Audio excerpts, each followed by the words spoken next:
Assalamualaikum warahmatullahi wabarakatuh dan selamat malam kepada para penonton yang baru sahaja menonton siri podcast ini, iaitu Lensa Sastra Menyingkap Tokoh Agong. Okey, pada podcast kali ini kita akan merungkai beberapa perkara yang iaitu termasuklah beberapa perkara yang termasuklah iaitu latar belakang tokoh puisi, karya-karya yang tokoh berkenaan, tema-tema yang diketengahkan oleh tokoh puisi tersebut dan juga sumbangan serta pencapaian tokoh yang sama-sama kita akan rungkaikan dalam 4 siri podcast. Okey, tanpa melengahkan masa, saya menjemput panel jemputan kita pada malam ini. Dipersilakan. Okey, apa khabar? Baik, Alhamdulillah. Okey, boleh. Okey, sebelum kita mulakan podcast kita pada malam ini, boleh saudari perkenalkan diri dahulu? Okey, hai dan Assalamualaikum. Nama diberi Siti Nurzuleika binti Zul dan berasal dari Pasir Putih, Kelantan. Oh, itu dia orang Kelantan rupanya. Yeah. Samalah kita. Okey, jadi kita tak nak buang masa. Pada malam ni kita akan berkongsi orang kata sama-sama berkongsi ilmu lah dengan para penonton kita. Okey, untuk itu tapi kan kita nak bercakap tentang apa sebenarnya pada malam ni? Sebab itulah korang sebagai penonton kena besarkan telinga untuk mendengar semua kupasan kali ini. Sebab kali ini seperti mana yang Amin beritahu awal tadi, kita nak menyingkap tentang seorang tokoh agung yang orang kata memang mahirlah dalam bidang bahasa dan sastra. Menarik Cuba Zulaika reveal orang kata siapakah tokoh agung kita pada malam ni? Okey, baiklah. Tadi kan kita ni sama-sama orang Kelantan Ya, kan? betul. Dan secara kebetulan pula tokoh kita ni pun berasal daripada Kelantan juga. Oh, Kelantan juga. Tapi beliau ni berdarah campuran dan diberi nama Lim Swee Tin. Puitis yang digembelengkan dengan menggunakan kata. Orang sastra memanggilnya diksi. Menggunakan kata, dan kata itu kata yang terpilih. Kata yang terpilih itu selalunya meresap dan menyerap ke dalam jiwa. Itu harus dipertahankan dan itu yang harus diperkirakan dalam penghasilan lirik. Kemudian yang kedua, lirik harus mempunyai message. Akan tetapi, message-nya kadang-kadang tidak boleh terlalu jelas dan berterus terang. Bagi saya, jelas dan berterus terang akan mengurangkan nilai estetik karya.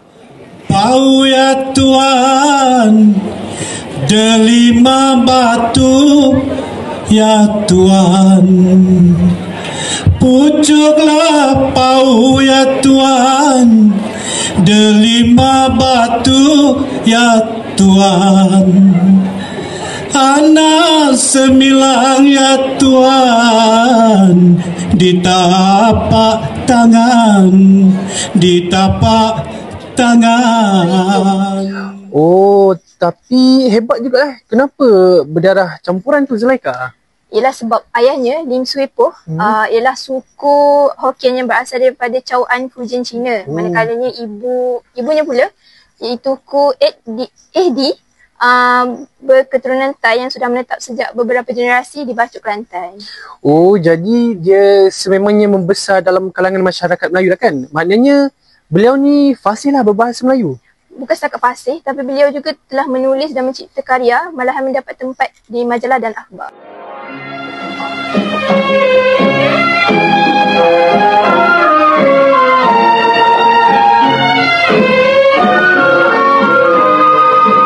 Malam bulan di pagi.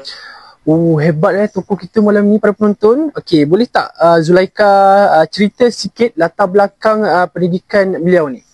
Mestilah boleh, tak akan tak boleh pula. Baiklah, saya mula dengan tahun 1996 di mana beliau ni menduduki SPM dan mendapat pangkat 1. Kemudian beliau mendapat tawaran ke Sekolah Menengah Sultan Abdul Halim, Jitra, Kedah. Tetapi beliau ni ada masalah kewangan. Kemudiannya beliau memohon untuk bertukar ke Sekolah Menengah Sultan Ismail Petra, Kota Baru, Kelantan. Dan beliau menghadapi masalah yang sama, kemudian terpaksa berhenti sekolah. Oh, begitu. Seperti mana kita tahu kan, masyarakat dahulu ni orang kata memang sering akan mengalami masalah kewangan lah untuk menampung kos anak-anak yang ingin menyambung pelajaran. Tidak kira lah di luar negeri ataupun malahan di luar negara sekalipun. Okey, seterusnya bolehkah, adakah pendidikan Lim Swee Tin ni terhenti setakat itu saja?